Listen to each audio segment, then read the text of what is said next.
Do you ever wonder why you can barely remember what you had for breakfast yesterday, but you can recall every detail of that embarrassing story from high school? It's because our brains are literally hardwired for stories. When we hear a good story, our brains release oxytocin, which is the same chemical responsible for love and trust. And it is powerful stuff. That's why storytelling isn't just some corporate buzzword.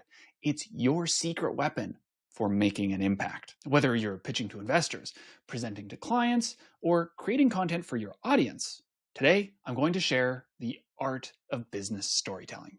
How you can craft and deliver stories that will actually win deals. Let's start with something I call the great spreadsheet incident of 2021.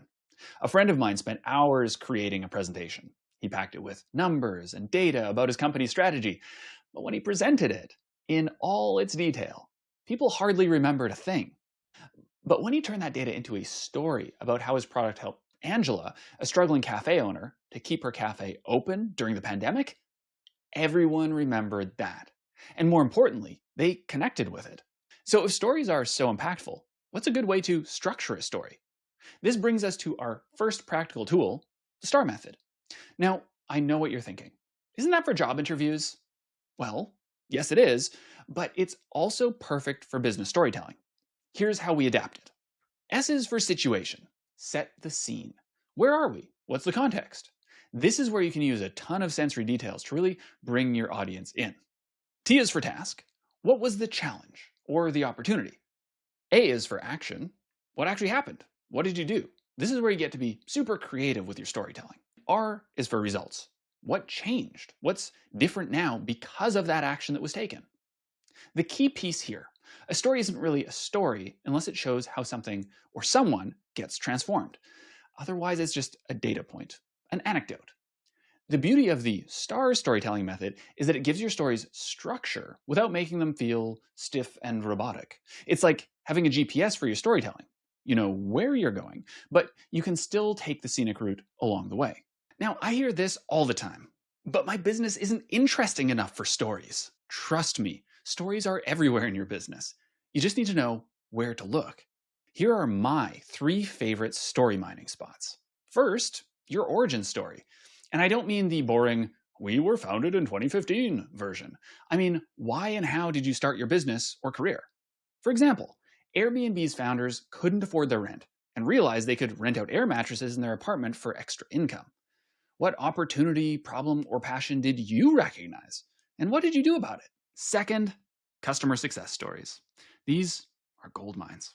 Think about when a seemingly minor feature or active service made a dramatic difference. For example, adding a simple calendar integration helped a struggling therapist reduce no-shows by 80%. If your product is helping people, then there's always transformation from before to after. Look for clear examples of that and talk about it. And the third, behind-the-scenes moments that got dramatic. Like how the projector died and you had to run a major client presentation entirely without notes. Stories with high stakes or that show vulnerability will be memorable and build trust, both of which are incredibly important in business relationships. And here are a ton more story ideas that may spark an idea for you. You're allowed to screenshot this if you want. Here's the key. Once you have a core set of stories, you can adapt them for different audiences. When you're pitching to investors, you could emphasize the market opportunity and early adopter wins.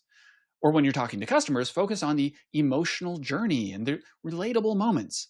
And when you're sharing on social media, start with the most compelling details that will stop someone from scrolling. But stories aren't just words. How you tell a story matters too. So don't overlook which visuals can enhance and amplify your message. I love using for this because it lets me immerse myself and my viewers in the story. For example, when I'm telling you about a customer's journey, I can literally transport myself into that world with photos or videos as my backdrop. Want to show how processes are sucking away your customer's time, for example? Poof! I'm standing in front of a black hole. How symbolic.